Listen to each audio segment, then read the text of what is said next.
क्यों ममता, क्यों? तुमने अपने बेटों पर तो अपने भरपूर ममता लुटाया, लेकिन जब मेरे ऊपर ममता लुटाने की बारी आई तो अपना वादा तोड़कर भगवान को मुझसे पहले ही प्यारी हो गई।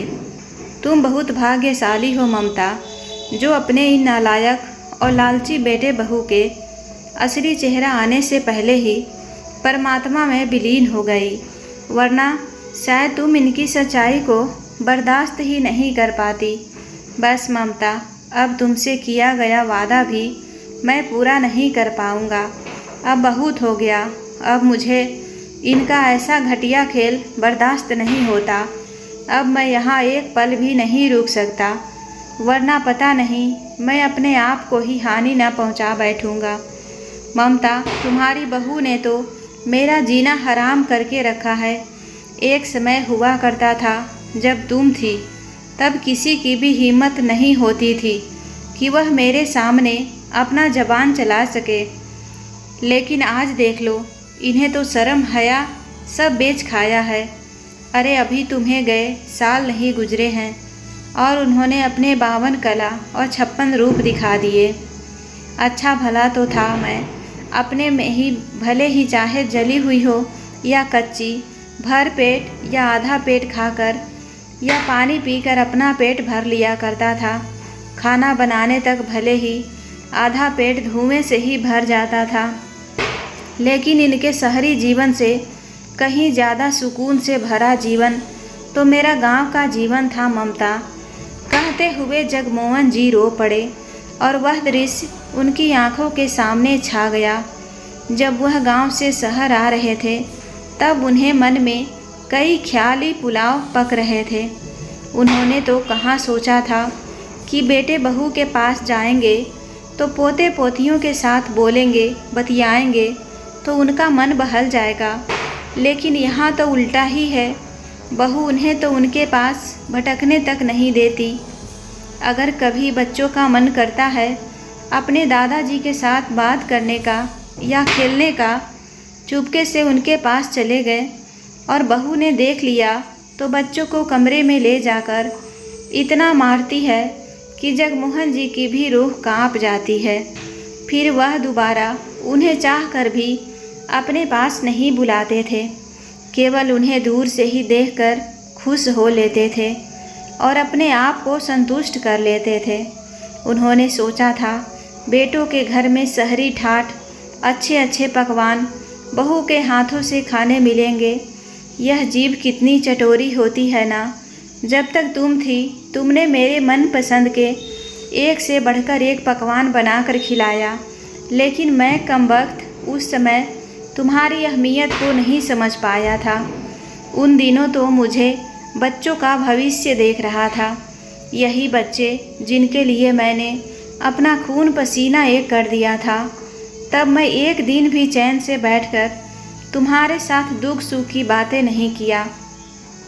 यही बेटे बहू अब मुझे दुख के अलावा कुछ नहीं दे रहे हैं। पता है ममता, अपने गांव में से शहर आने के पहले कई विचार मेरे मन को विचलित कर रहे थे। मेरे मन में उथल पुथल मची हुई थी कि बहू तो तेज तरार है, कभी छोटे बड़े का लिहाज नहीं करती, कभी मुझे भी उल्टा सीधा बोल देगी तो मैं कैसे सहन करूँगा। कहते कहते जगमोहन जी फिर से बिलख कर रो पड़े। अचानक उन्हें खांसी आने लगी, लेकिन कोई उन्हें एक गिलास पानी के लिए भी पूछने वाला नहीं था। उन्होंने मन ही मन सोचा, अरे क्षणिक सुखी लालसा के आगे आत्म स्वाभिमान में भी घुटने टेक दिए और बेटे बहू के कहने मात्र से बिना सोचे विचारे उनके साथ खुशी खुशी चला आया। यह तो नरक से भी बदतर जिंदगी लग रही है, लेकिन मैंने फैसला कर लिया है ममता, अब मैं अपने स्वाभिमान को और अधिक मरने नहीं दूंगा। मैं यहाँ से चला जाऊंगा, अब तुम भी नहीं रोकोगी। बस। जगमोहन जी अपनी पत्नी के फोटो को अपनी छाती से लगाकर बुदबुदा रहे थे। जगमोहन जी को विश्वास नहीं होता कि यह वही जगमोहन है जिसका किसी समय में अपना स्वयं का भरा पूरा परिवार हुआ करता था। पिताजी घर में पहुँचे नहीं कि उनके दोनों बेटे नवीन और संदीप उनके सामने प्रश्नों की झड़ी लगा देते थे कि पिताजी, मैं आज आपसे कॉपी मंगवाया था। तो कोई कहता, पिताजी मैंने जूते मंगवाए थे। कोई कहता, उसे बैग दिलवा दो। ममता जी उनकी मांगों को सुन कर ही चिल्लाने लग जाती कि आप पहले चेक कर लिया करो कि वास्तव में इन्हें यह सामान चाहिए या नहीं चाहिए, फिर आप इन्हें ऐसे ही दिला देते हैं। इसीलिए रोज़ ही फरमाइशें करते रहते हैं। आज वही आप और वही बेटे हैं, लेकिन मजाल है कि औपचारिकता की बातें भी हो जाए। वह बेटों के बीच अब तो बेटों के पास समय ही नहीं है अपने पिता के लिए। इसीलिए वह अपनी पत्नी की फ़ोटो से ही बात करके अपने मन का गुबार हल्का कर लिया करते थे। उन्हें ऐसा महसूस होता था जैसे वह उनकी बातें सुन रही है। दरअसल जगमोहन जी अपनी पत्नी ममता जी के साथ अपने गांव में ही रहा करते थे। वैसे तो उनके पिता की 100 एकड़ ज़मीन थी, लेकिन उनके छोटे भाई वीर प्रताप, जो उनका सौतेला भाई था, उसने शराब के नशे में सारा ज़मीन बेच दिया और अंत में केवल 10 एकड़ ज़मीन ही बची, जिसे दोनों भाइयों ने 5-5 एकड़ बांट लिया। उसमें भी जगमोहन जी को ऐसी खेती को दिया गया जिसमें पानी रुकता ही नहीं था, जिससे उसमें फसल भी बहुत कम होती थी। लेकिन जगमोहन जी मेहनती व्यक्ति थे, इसीलिए उन्होंने उस खेती को इतना उपजाऊ बना दिया कि उनके छोटे भाई वीर प्रताप के खेत से ज़्यादा उपजाऊ हो गया। उनकी खेती में इतनी तरक्की देखकर वीर प्रताप ने उनसे झगड़ा करके उनके हिस्से के खेत को स्वयं रख लिया और अपना हिस्सा उन्हें दे दिया। उन्होंने उसे भी स्वीकार कर लिया। वहाँ भी उन्होंने उससे दुगना फसल उत्पादन किया तो वह हाथ मलता रह गया। इस प्रकार उन्होंने कहीं हार नहीं माना और यही ज्ञान उन्होंने अपने बेटे को भी दिया कि जो भी काम करो इतनी सीधा से करो कि सफलता तुम्हारे कदम चूमने को आतुर हो। उनके बेटों ने अपने पिता की एक चीज़ को ध्यान में रखकर सफलता हासिल भी किया और दोनों ही बेटे शहर में जाकर अच्छी पोस्ट पर नौकरी करने लगे। अपने दोनों बेटों की तरक्की को देखकर दोनों पति पत्नी फूले नहीं समाते थे, लेकिन उनकी खुशी को भगवान ने ज़्यादा दिनों तक नहीं रहने दिया और उनकी पत्नी का निधन हो गया। दोनों बेटे तो अपना अपना परिवार लेकर शहर में अपनी ही दुनिया में मस्त थे, लेकिन जगमोहन जी, जिन्होंने अपने बच्चों के लिए जीवन भर संघर्ष किया, उन्हें अब एक गिलास पानी देने वाला भी कोई नहीं रह गया था। पत्नी क्या गई, उनकी तो मानो जिंदगी वीरान हो गई। बेटे बहू तो उनके निधन के बाद महज औपचारिकता निभाकर अपने अपने घर चलते बने और अपने गांव के घर में रह गए थे, तो वह थे अकेले जगमोहन जी। एक समय ऐसा था जब उन्होंने एक गिलास पानी भी निकाल कर नहीं पिया था और खाना निकाल कर या बनाकर खाना तो दूर की बात है, आज उन्हें अपने हाथों से रूखा सूखा जैसा भी हो अपना पेट भरने के लिए खाना बनाकर खाना पड़ता है। जब कभी रोटी जल जाती, कभी सब्जी बेस्वाद बनती या चावल गीला हो जाता, तो उन्हें अपनी पत्नी के द्वारा बनाए गए स्वादिष्ट पकवान और भोजन बहुत याद आते और पुरानी बातों को याद करके उनकी आंखों के कोर गीले हो जाते। उनकी अकेलापन इस हद तक बढ़ गया कि वह अपने दिवंगत पत्नी की फ़ोटो को हमेशा अपने सीने से चिपकाए रखते, उससे ही बातें करते रहते। उन्हें ऐसा लगता कि वह उनकी बात सुन रही है, लेकिन उन्हें देखने वाले लोग उनकी हंसी उड़ाते हैं, तो कोई कोई लोग उनकी परेशानी को समझते थे, उनके प्रति सहानुभूति रखते थे, क्योंकि वह जानते थे यह उनके पागलपन नहीं, अकेलापन है जो उन्हें अपनों की कमी के कारण अंदर ही अंदर तोड़ कर रख दिया है। जब जगमोहन जी की हालत ज़्यादा ही खराब होने लगी तब उनके पड़ोसियों और गांव के कुछ सज्जनों ने मिलकर एक फैसला लिया कि अगर अब उनके बेटे बहू उन्हें अपने पास नहीं रखेंगे तो वह उनके खिलाफ कानूनी कार्यवाही करेंगे। जब उन्होंने ऐसी धमकी दी और उनकी मानसिक स्थिति के बारे में उन्हें अवगत करवाया तो लोक लाज और कानूनी कार्रवाई के डर से उन्होंने अपने पिता को अपने साथ रखने का निर्णय लिया। हालांकि दोनों बहुएं उन्हें अपने पास रखने के लिए राजी नहीं थी, लेकिन उसके अलावा उनके पास कोई रास्ता ही नहीं बचा था। इसीलिए उन्होंने उन्हें शहर में ले गया। जगमोहन जी को भी लगा यह दिनों दिन बूढ़े हो चले हैं, इसीलिए बहू के हाथ का स्वादिष्ट खाना खाएंगे और पोते के साथ समय बिताएंगे तो उन्हें भी अच्छा लगेगा। इसीलिए बिना आगे पीछे सोचे उनके साथ खुशी खुशी चले गए। अब लेना यह हुआ कि जगमोहन जी को दोनों बेटे बारी बारी से 1 महीना रखेंगे तो नवीन बड़ा होने के नाते पहले अपने साथ उन्हें अपने घर लेकर गया। जगमोहन जी भी यह सोचकर पूछते कि चलो बड़े बेटे के घर पोते पोती के साथ हंसते खेलते दिन निकल जाएंगे। लेकिन जब वह उनके घर गए तो उन्हें पता चला कि उनके बेटे ने अपने बच्चों का एडमिशन दूसरे शहर में करवा दिया है और वे दोनों हॉस्टल में ही रहकर पढ़ाई करते हैं। यह सुनकर उन्हें बहुत बड़ा धक्का लगा, लेकिन वह शांत ही रहे।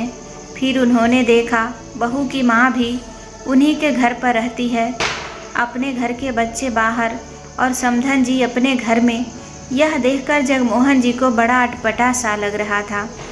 वह अपने समधन के सामने बहुत ही असहज महसूस कर रहे थे, लेकिन वह कर भी क्या सकते थे। इसीलिए जैसे तैसे अपने मन को मना लिया कि जैसे मैं अपने बेटे के घर में रह रहा हूँ, वैसे ही समधन जी भी अपनी बेटी के घर में रह रही है। बेटे के घर में रहते हुए उन्हें 2 वक्त की रोटी तो नसीब हो रही थी, लेकिन जिस अपनापन के लिए वह वहाँ गए थे वह दूर दूर तक नहीं था। बेटा बहू और बहू की माँ एक साथ डाइनिंग टेबल पर बैठकर हंस बोल कर तरह तरह के पकवान खाते, लेकिन जगमोहन जी को सूखी दाल और रोटी उनको कमरे में ले जाकर दे दिया जाता, क्योंकि बहू का कहना था कि उन्हें डाइनिंग टेबल पर बैठकर खाना खाने नहीं आता। इसीलिए उन्हें अपने कमरे से बाहर निकालने की भी मनाही थी। वह मन ही मन सोचते, जो भी संतान यहाँ तो उल्टी गंगा ही बह रहे हैं। खुद अपने घर का बुजुर्ग एक एक पल अपना अकेलापन और अच्छे खाने के लिए तरस रहा है, और जिसे मेहमान के रूप में 1 या 2 दिनों के लिए रुकना चाहिए, वह अपना जड़ जमाए बैठे हैं, अच्छे अच्छे पकवान का आनंद उठा रहे हैं और सबके साथ अपनापन जताकर परिवार होने का मज़े लूट रहे हैं। अगर मैं कभी अच्छा खाने की मांग लूँ तो कहते हैं इस उम्र में परहेज करना चाहिए। वाह रे सोच, बहू की माँ भी तो बूढ़ी हो गई है, तो क्या यह सब खाकर उसे बीमारी नहीं होगी? सारे नियम कानून मेरे लिए ही क्यों ममता? कहकर जब उन्हें वहाँ अपने बेटे बहू का रवैया बिल्कुल ही पसंद नहीं आने लगा, तो उन्होंने एक दिन अपने बेटे से कह दिया कि बेटा, यहाँ कमरे में अकेले अकेले रहने से मेरा मन उब गया है। अब मुझे मेरे छोटे बेटे के घर पहुँचा दो। कम से कम वहाँ बच्चों के साथ हंस बोलकर मेरा मन तो लगा रहेगा।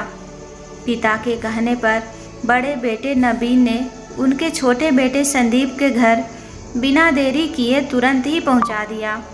उसने मानवता के नाते ही सही एक बार भी यह नहीं कहा कि पिताजी इतनी जल्दी क्यों जा रहे हो। उधर छोटी बहू तो बड़ी बहू से 2 कदम और तेज निकली। जगमोहन जी को अपने पैर में देखते ही नाक भौं सिकुड़ने लगी और अपनी जेठानी को फ़ोन करके बोली, क्यों दीदी, हमारे बीच तो यह तय हुआ था ना कि बाबूजी को 1 महीना रखेंगे, और जहाँ तक मुझे मालूम है 1 महीना में 30 दिन होते हैं, और आपने 20 दिनों में ही उन्हें चलता कर दिया। बड़ी बहू बोली, बाबूजी की मर्जी थी इसीलिए भेज दिए, तब छोटी बहू बोली, ठीक है, फिर हम भी 20 दिन ही रखेंगे और 21वें दिन आपके घर भेज देंगे, और गुस्से से फ़ोन काट दिया। जगमोहन जी यह सब देख रहे थे। उनका मन इतना हट हुआ कि टप टप उनके मोती जैसे आंसू ममता जी के फोटो के ऊपर गिर गए।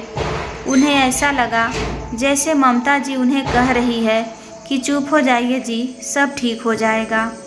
छोटे बेटे के घर में ऐसे तो एक गेस्ट रूम खाली था, फिर भी वे लोग जगमोहन जी को कई दिनों से बंद पड़े स्टोर रूम में रहने के लिए थोड़ी सी जगह को साफ करके एक चारपाई डालकर दे दिया, तो वहाँ इतना अधिक डस्ट था कि उनकी खांसी बढ़ गई। बड़े बेटे के घर में कम से कम साफ सुथरा कमरा तो था। उन्होंने सोचा जीवन भर बच्चों के लिए दौड़ भाग करके पैसे कमाए। ममता मेरे साथ के लिए तरसती रह गई, लेकिन उसे समय नहीं दे पाया। अब मैं उसके साथ के लिए तरस रहा हूँ, और जिन्हें मैं अपना भविष्य में दिन रात एक किया, आज भी मुझे अपने साथ नहीं रखना चाहते। ऐसा सोचकर अपनी बदकिस्मती पर आंसू बहा रहे थे। एक दिन जगमोहन जी आंगन की कुर्सी में बैठे थे। पोती की किताब वहीं रखी हुई थी। उसमें जलेबी का चित्र बना हुआ था।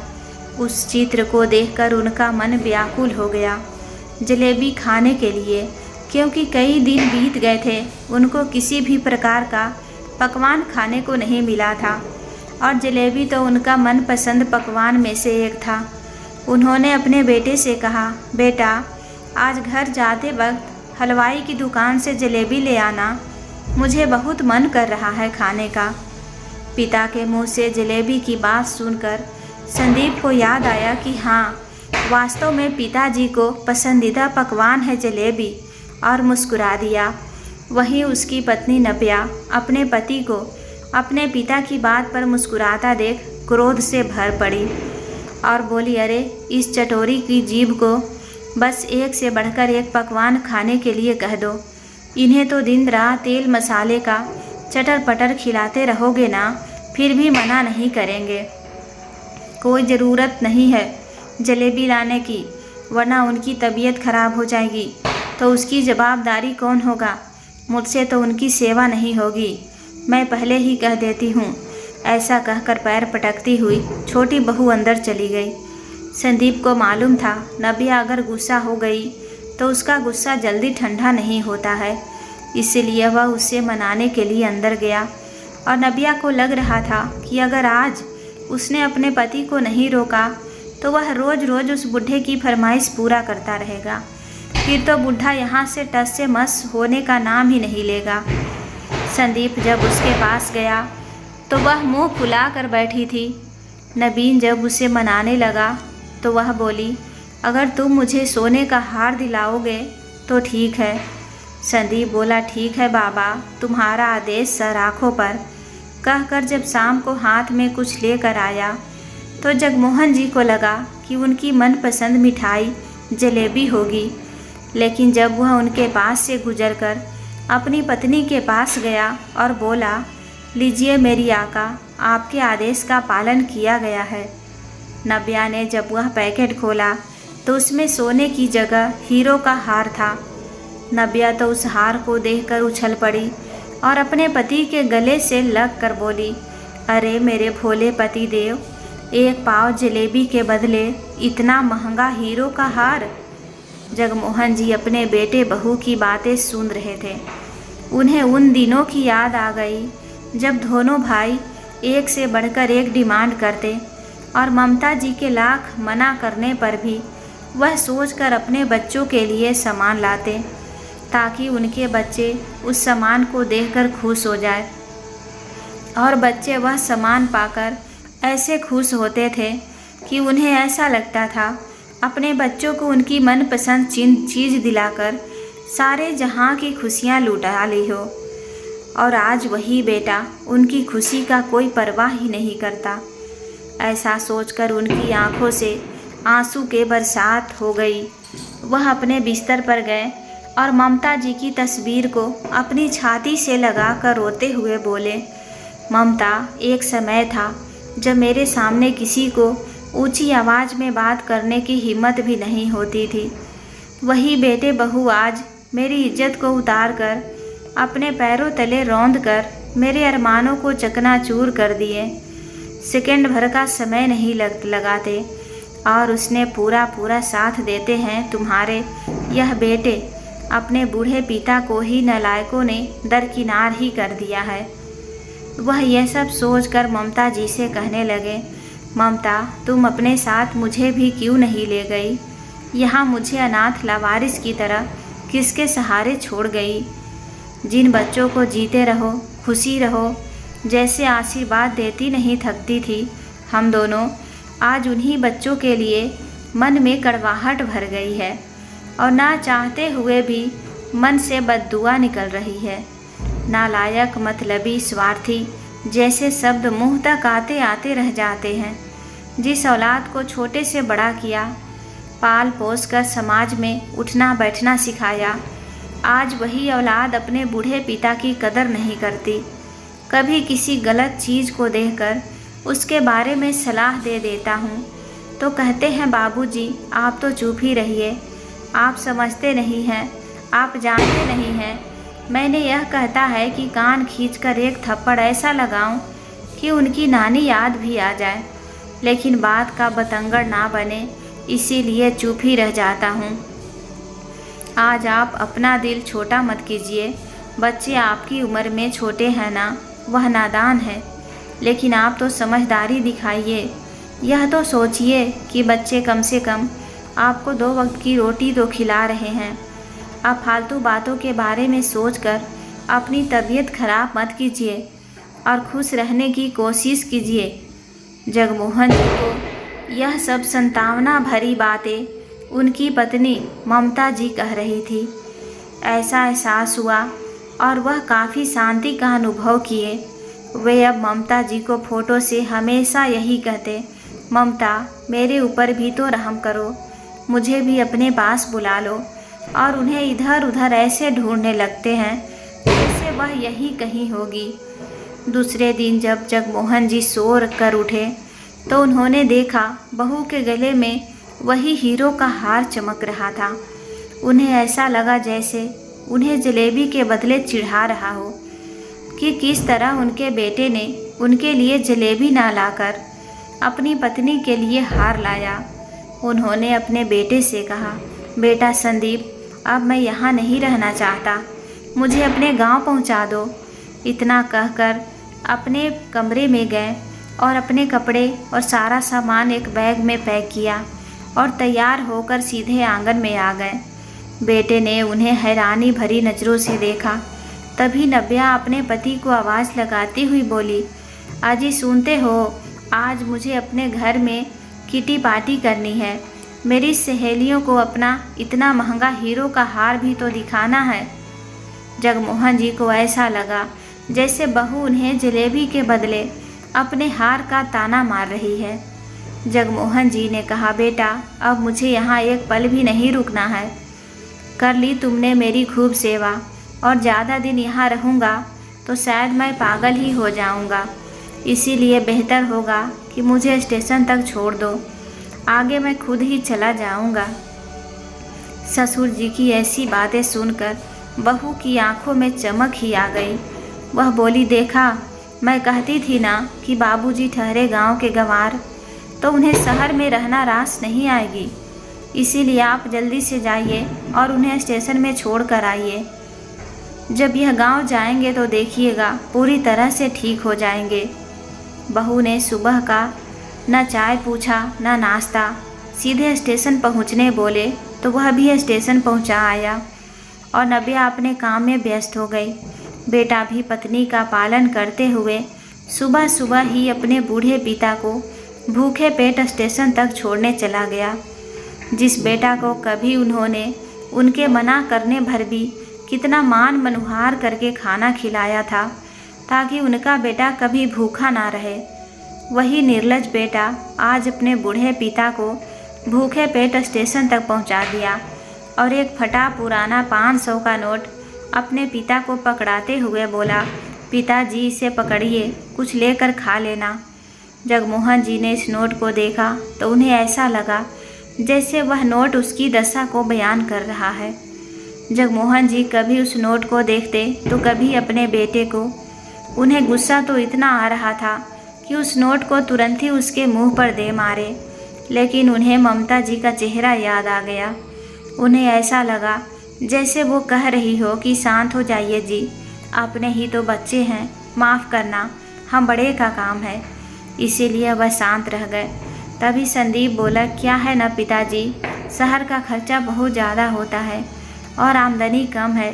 तभी जगमोहन जी बोल पड़े, बेटा हमारे गांव में सबके बच्चे सरकारी स्कूल में पढ़ने जा रहे थे और मैं खेती में मेहनत करके तुम्हें इंग्लिश मीडियम प्राइवेट स्कूल में पढ़ाया ताकि तुम अच्छी जगह नौकरी कर सको और अपने पिता को वैसे जर्जर कर पुराना नोट दे सको और अपनी मजबूरी का रोना रो सको और अपने बूढ़े पिता की जलेबी खाने की इच्छा को मारकर एक पाव जलेबी के बदले अपनी पत्नी को हीरो का हार दिला सको। बेटा तुझे याद है, तुम्हारी माँ तुम्हारी हर मांग को पूरा करने से मना किया करती थी, लेकिन तुम्हारा हंसता खिलखिलाता चेहरा देखने के लिए मैंने वह हर मांग पूरा किया जो तुमने मांगा, चाहे वो सस्ता होता था या महंगा। लेकिन मैंने एक बार जलेबी क्या मांग ली, ऐसा लग रहा था जैसे तुम एक पाव जलेबी ला देते तो तुम पूरे कंगाल ही हो जाते। इतना कहा और अपना बैग उठाया और चलते बने। संदीप पिताजी पिताजी कहकर आवाज़ लगाता रहा, लेकिन वह नहीं रुके। जगमोहन जी दुखे मन से इधर उधर भटकते रहे। जब उन्हें जोरों की भूख लगी तो उन्होंने वही फटा हुआ 500 का नोट दिया, तो किसी ने भी उस नोट के बदले न खाना दिया न पानी। जगमोहन जी ने मन महसूस कर उस नोट को अपनी जेब में रख लिया और उस ट्रेन में जाकर बैठ गए जो उनके गांव के लिए जाती थी। जगमोहन जी जैसे ही अपने गांव में पहुँचे, उनके जानने वाले लोग उनका पैर छूता तो कोई उनका हाल समाचार पूछता। इतना इज्जत देते हुए देख उनकी आंखें भर आई। जब भी अपने घर पहुँचे तो उन्होंने एक अजीब सी शांति का अनुभव किया। उन्होंने अपने माथे पर आए पसीने को अपने सिर पर बांधे गमछा से पोंछा और अपने बिस्तर पर लेट गए। इस समय उनके पड़ोस में रहने वाली ममता जी का खास सहेली सरला जी आई और बोली, अरे भाई साहब आप कब आए? मैं यहाँ से गुजर रही थी, आपके घर का दरवाज़ा खुला देखा तो देखने चली आई कि कौन आया है। आप इतनी जल्दी कैसे आ गए और आपके बेटे बहू कहाँ हैं? आप किसके साथ आए हैं? उन्होंने एक साथ ढेर सारे प्रश्नों की झड़ी लगा दी। तो जगमोहन जी ने सिर्फ इतना ही कहा, सरला मैं ममता के साथ आया हूँ। उनका ऐसा जवाब पाकर वह खामोश हो गई। वह समझ गई कि बेटे बहू ने उनके साथ अच्छा व्यवहार नहीं किया और उन्हें हाथ मुँह धोने के लिए कहकर अपने घर गई और उनके लिए गर्मा गर्म खाना एक थाली में परोस कर लाई। कई दिन हो गए थे उन्हें ऐसे स्वादिष्ट खाना खाए, तो उन्होंने तो उस खाना को थोड़ी ही देर में चट कर गए, क्योंकि उन्हें भूख भी जोरों की लगी थी। जगमोहन जी कभी कभी अपने खेतों पर काम करने जाते तो कभी किसी दूसरे के खेत पर, ताकि उन्हें मजदूरी मिल जाए और भी अपना पेट भर सके। वह अपने ही हाथ से भोजन बनाते, रूखा सूखा तो बनाते, लेकिन उस भोजन को खाने में उन्हें पसंद आता था, क्योंकि उसमें किसी की गाली तिरस्कार या एहसान की मिलावट नहीं रहती थी। जगमोहन जी कभी बेटे बहू की बेरुखी के बारे में सोचकर दुखी होते, तो कभी ममता जी की कमी उन्हें खलती, तो कभी अपनी लाचारी से परेशान हो जाते। इस प्रकार जगमोहन जी धीरे धीरे कमज़ोर होने लगे। काम में मन लगता है तो खाना बनाते, वरना कभी भूखे ही सो जाते, जिस कारण वह बहुत ज़्यादा कमज़ोर होते चले गए। कभी कभी किसी को दया आ जाती तो भोजन की कमी, बुढ़ापा और कमजोरी के कारण उन्हें कई प्रकार की बीमारियां भी होने लगी, तो कभी कोई पड़ोसी भी ला कर देता। उनमें बेटों का फ़ोन करके बुलाते तो आ जाएंगे, कल आएंगे, ऐसे बहाने बनाकर बात को टाल देते थे। जगमोहन जी वास्तव में ज़्यादा ही बीमार हो गए। तभी 1-2 बार आए भी, लेकिन जब उन्होंने मन में ठान लिया था कि अब बूढ़ा जब तक मरेगा नहीं तब तक वे लोग जाएंगे नहीं। लेकिन एक दिन जगमोहन जी वास्तव में मरणासन में पहुंच गए। न बोल पाते थे, न ही खा पाते थे, यहाँ तक कि पानी भी नहीं पी पाते थे। उनके पड़ोसी ने उनके बेटे को फ़ोन करके बताया कि तुम्हारे पिताजी अंतिम सांसें चल रही है, अगर आखिरी मुलाकात करना चाहते हो तो आ जाओ, वरना कल सुबह का सूरज तुम्हारे पिताजी नहीं देख पाएंगे। अपने पिता के बारे में ऐसी खबर जब दोनों बेटों ने सुनी तो उन्हें थोड़ा दुख तो हुआ, लेकिन बहू ने जैसे ही सुनी दोनों तो खुशी से उछल पड़ी। सोचने लगी कि चलो बूढ़ा से हमेशा के लिए छुटकारा मिल जाएगा। वे सभी अपने पिता के घर पहुँचे तो कुछ पास पड़ोस के लोग तो कुछ रिश्तेदार लोगों का उपस्थिति है। बहू ने जब अपने ससुर की हालत देखी तो दहाड़े मार कर ऐसे रोने लगी जैसे उनके चले जाने से उनकी दुनिया ही उजड़ जाएगी। वहाँ उपस्थित सभी लोग जान रहे थे कि बहू लोगों ने उनके जीते जी कभी उन्हें खुश करने की और पेट भर भोजन भी नहीं करवाया था, और अभी मगरमच्छ के आंसू बहा रहे हैं। 2-4 घंटा रो लेने के बाद बेटे बहू को भी भूख लगी। पास पड़ोस के सभी लोग अपने अपने घर चले गए। आसपास गांव वाले रिश्तेदार भी अपने घर चले गए। अब घर पर दोनों बेटों के परिवार रह गए। दोनों बेटे और बहू ने अपने साथ खाने का ढेर सारा सामान लाया था। सब ने अपना अपना टिफ़िन खोला और बड़े मज़े से खाने लगे। जगमोहन जी के कानों में उनके बोलने हंसने की आवाज़ सुनाई दे रही थी। नाक से खाने की खुशबू आ रही थी, लेकिन उनके पास इतनी ताकत नहीं थी कि वह कुछ बोल सके। जगमोहन जी से जो कोई भी मिलने आते हैं, उन्हें देखकर चारों बेटे बहू अपना चेहरे को ऐसे बना लेते हैं जैसे उन्हें अपने पिता की बहुत चिंता है। बहुएं तो झूठ मुँह उनकी अच्छाइयों का बखान करने नहीं थक रही थी। वही बेटे अपने बचपन को याद करके, अपने पिता के साथ बिताए पलों को याद करके, उनकी इच्छाओं के बारे में लोगों को बताकर उनके लिए दुखी होते थे। और जैसे ही वे लोग वहाँ से जाते हैं, उनके बेटे बहू अपना असली चेहरा दिखाना शुरू कर देते हैं।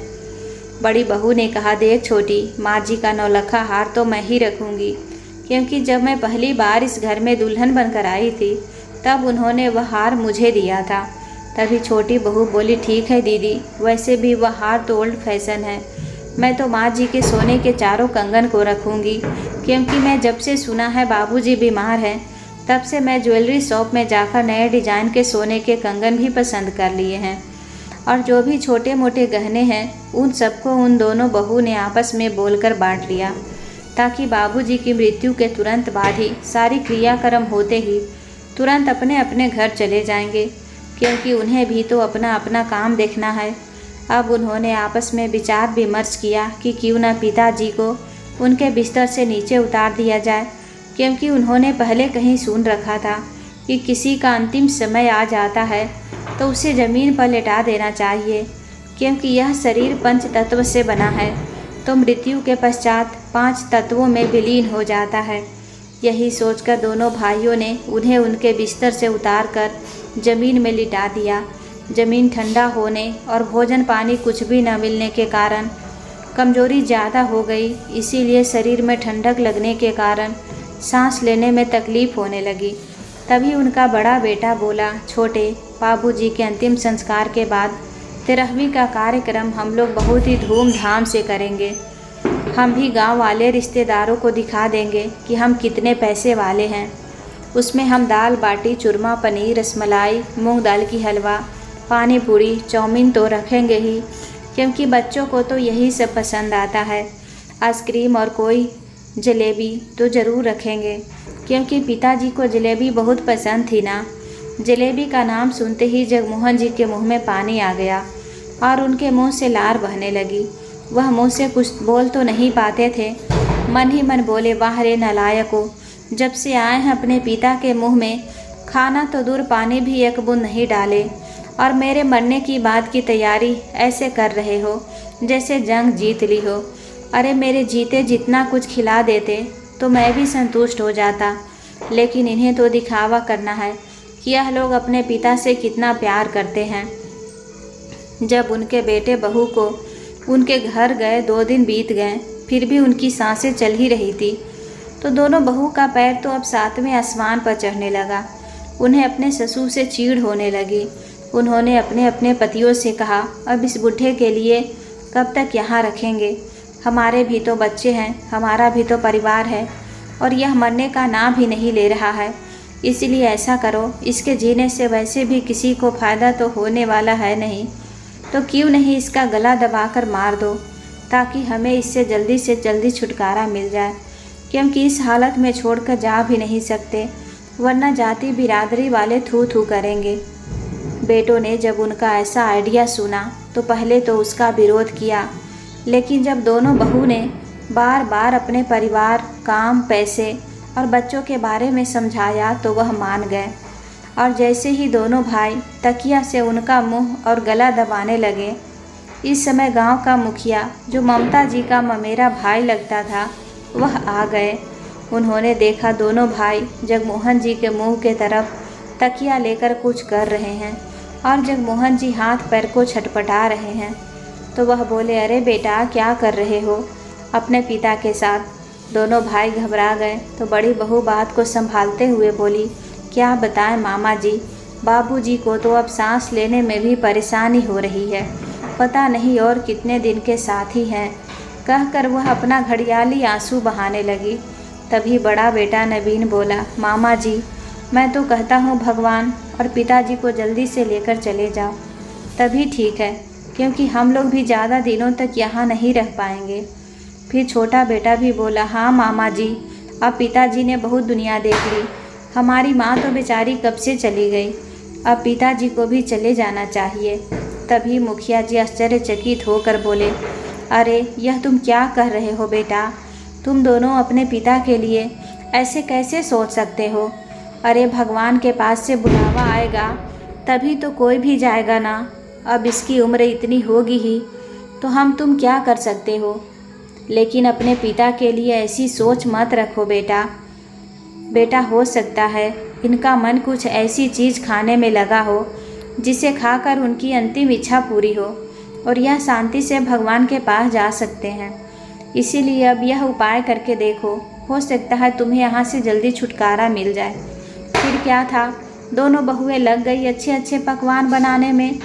अब रुचि दोनों टाइम जगमोहन जी को अलग अलग प्रकार के पकवान बनाकर खिलाने जाने लगे।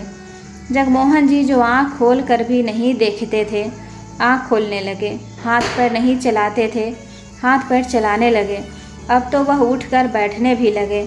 उन्हें सही समय में भरपेट भोजन नहीं मिलने के कारण वह कमज़ोर हो गए थे। जैसे ही भरपेट और स्वादिष्ट भोजन उन्हें मिलने लगा, वे स्वस्थ हो गए।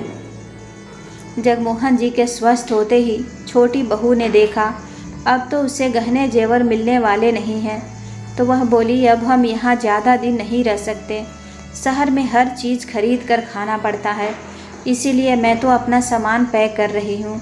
हम इतने निठल्ले तो नहीं हैं जो 2-4 महीने गांव में ही रहकर सेवा करते रहें। तभी बड़ी बहू गुस्से से उबलते हुए बोली, अच्छा तो क्या हम शहर में नहीं रह सकते? हमें क्या वहाँ मुफ्त में मिल जाता है? हमें भी पेट भरने के लिए काम करना पड़ता है। क्या बाबूजी की सेवा करने का ठेका हम ही लोग ले रखे हैं? हमने तो कम से कम 20 दिन सेवा की थी और तुमने तो 8 दिनों में ही चलता कर दिया था। और जब प्रॉपर्टी में हिस्से की बात आएगी तो उस समय बराबर लेने की तैयारी हो जाओगी। इस प्रकार से दोनों बहुएं के बीच में जमकर बहस छिड़ गई। अपनी अपनी पत्नियों के साथ देने के लिए दोनों बेटे भी उसे लड़ाई में कूद पड़े। फिर तो लड़ाई इतनी ज़बरदस्त हुई कि पूरे गांव में तमाशा बन गया। गांव के लोग देखा जब पिता मरने की हालत में थे तब बेटे बहू ऐसे रो रहे थे जैसे उनके मरने से उनका कितना नुकसान हो जाएगा और वह अपने पिता से कितना प्यार करते हैं।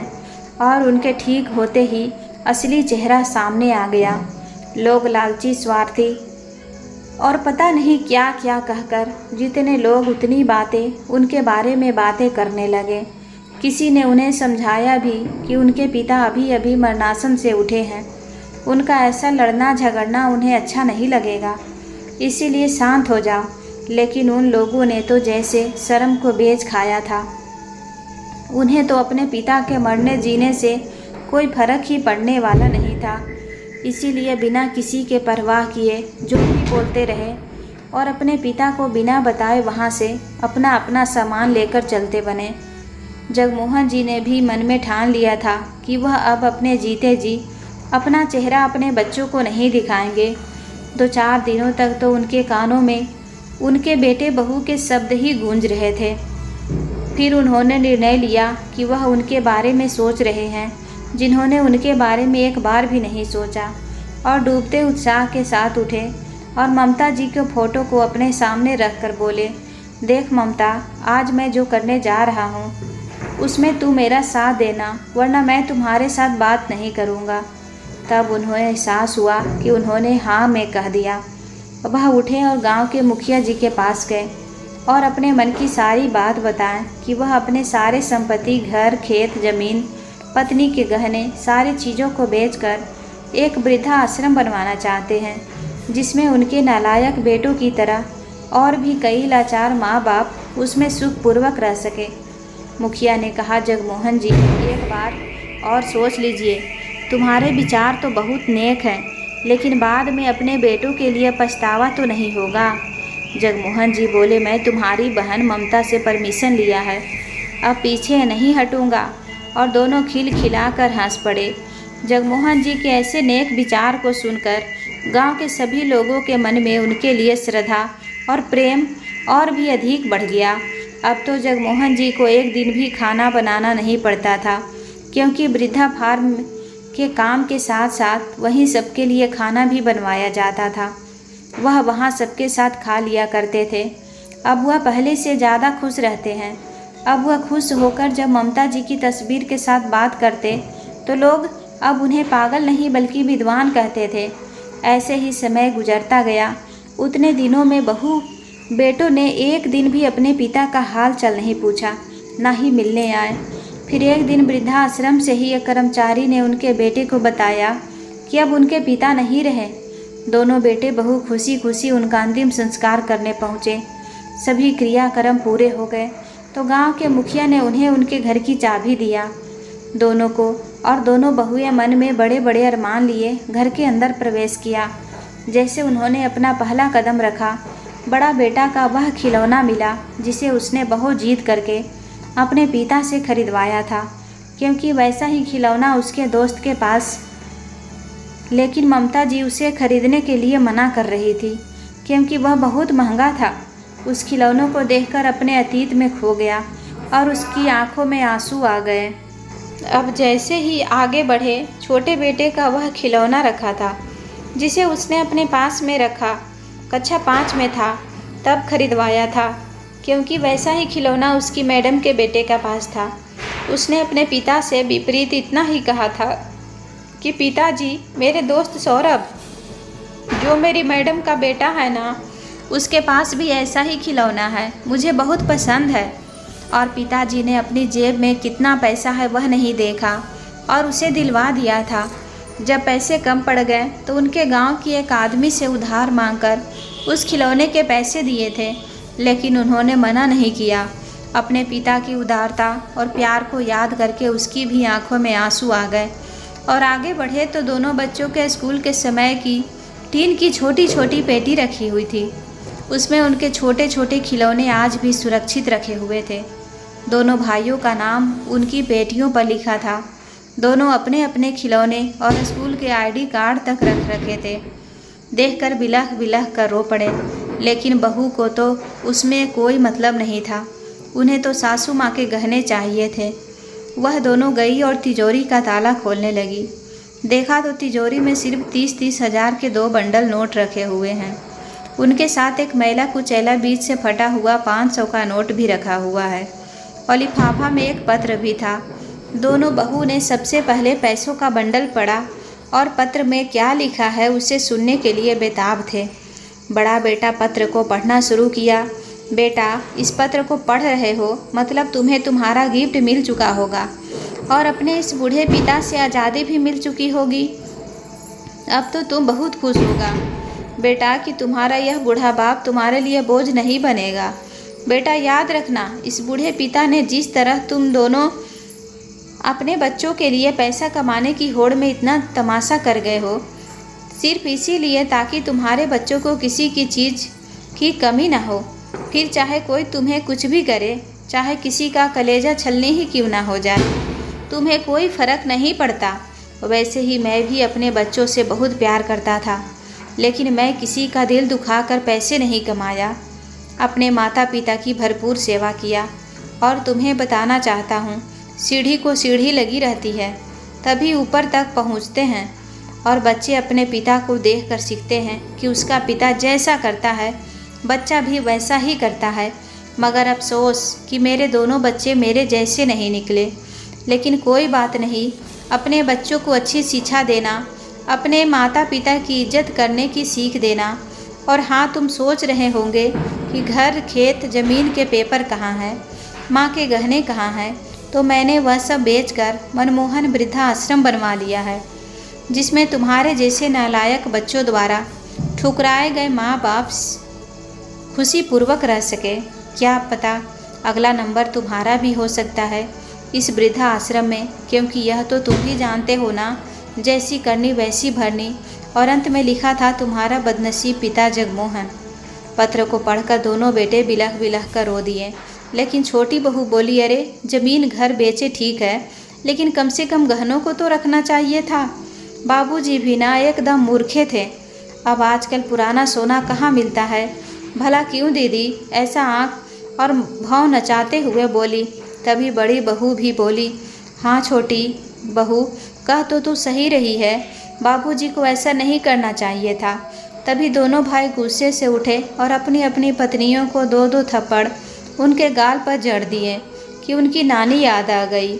और कहा कि तुम दोनों में इंसानियत नाम की कोई चीज़ बची है या नहीं। तुम्हें गहने जेवर धन दौलत के अलावा और कुछ नज़र ही नहीं आता क्या। तुम्हें इतना ही धन दौलत चाहिए ना, तो जाओ अपने घर में। अब हम अपने पिता के बने वृद्धाश्रम में ही रहेंगे। फिर उस पत्र को हाथ में पड़े हुए बड़ा बेटा धम से ज़मीन पर बैठ गया। तभी छोटे ने देखा पत्र के पीछे भी कुछ नियम है। उसने पत्र के लिखा हुआ पढ़ना शुरू किया। बेटा संदीप, तुम पैसों में बहुत तंगी चल रही थी ना, इसीलिए तुमने मुझे तुम्हारे घर से आते वक्त कटा पुराना नोट दिया था, जिसे ना तो नाश्ते वाले ले लिया ना ही पानी वाले ने। इसीलिए वह नोट तुम्हारे लिए मैं सुरक्षित रख दिया हूँ। उस नोट को तुम ज़रूर ले जाना और अपनी गरीबी दूर कर लेना। और हो सके तो वह जो 30-30 हज़ार के 2 बंडल अलग अलग मैंने इसीलिए रखे हैं ताकि तुम दोनों भाई मेरी तिरहमी के कार्यक्रम में बराबर का खर्चा करो।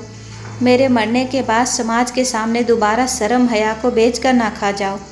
इसीलिए अलग अलग रखा है, क्योंकि मुझे यह भी मालूम है कि अगर एक ही बंडल में पैसे रखता तो जिसके हाथ वह बंडल लगता वह सारा पैसा उसी का हो जाता। तो मैं नहीं चाहता था कि तुम फिर से लड़ो झगड़ो। और इसके आगे अब तुम दोनों भाई को तो कोई शिकायत नहीं रहेगी ना कि मैं किसी के साथ कुछ बात किया है। छोटा बेटा उस पत्र को पढ़कर बहुत शर्मिंदा हुआ और अपनी पत्नी से बोल पड़ा कि तुम्हारे कोने में ठंडक पड़ गई ना। कुछ भी करने जाता था अपने पिता के लिए तो इतना झगड़ा तूफान मचाती थी कि पूरा आसमान सिर पर उठा लेती थी। वह फटा नोट भी तूने ही दिया था ना, ले ले, अब रख ले इस नोट को और अपने खर्चे खुद कमा कर उठाना। छोटी बहू अपने पति के पैरों में गिरकर माफ़ी मांगने लगी। तभी बड़ा बेटा भी बोला, मैं भी तुम्हारे खर्चे नहीं उठाने वाला। तूने मेरे पिता को सुख नहीं दी तो मैं भी तुझे सुख नहीं देने दूंगा। वह रोती बिलखती अपने पति से माफ़ी मांगने लगी। तब गांव के मुखिया जी आए और बोले, अरे मूर्खो, अब आपस में ऐसे कुत्ते बिल्ली की तरह रोने और झगड़ने से क्या फ़ायदा। यही काम अगर तुम अपने पिता के जीते जी कर लेते तो कितना अच्छा लगता। चाहे तुम कुछ भी कर लो, जिससे माफ़ी मांगना था वही नहीं रहा तो माफ़ी मांगोगे किससे। चारों बेटे बहू मुखिया जी के बात सुनकर शर्म से सिर नीचे झुक गया। दोस्तों, उम्मीद करती हूँ कहानी पसंद आई होगी। कहानी पसंद आए तो वीडियो को लाइक, चैनल पर पहली बार आए तो सब्सक्राइब करना ना भूलें। धन्यवाद।